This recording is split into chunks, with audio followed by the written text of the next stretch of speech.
Une autre décision très dure à prendre, ça a été de la fermeture des EHPAD. Parce que je savais très bien qu'en ferme... Sinon, les personnes qui vivent en EHPAD étaient probablement les plus fragiles.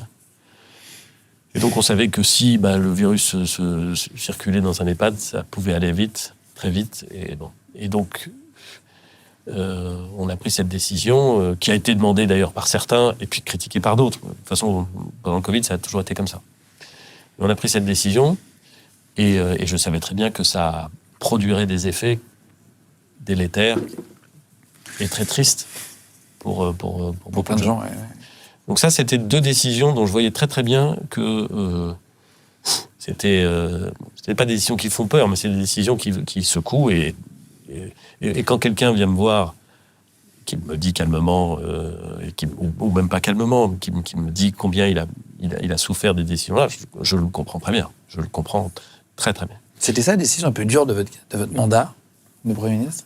Je pense que ça, c'était une décision vraiment dure. Vraiment dure.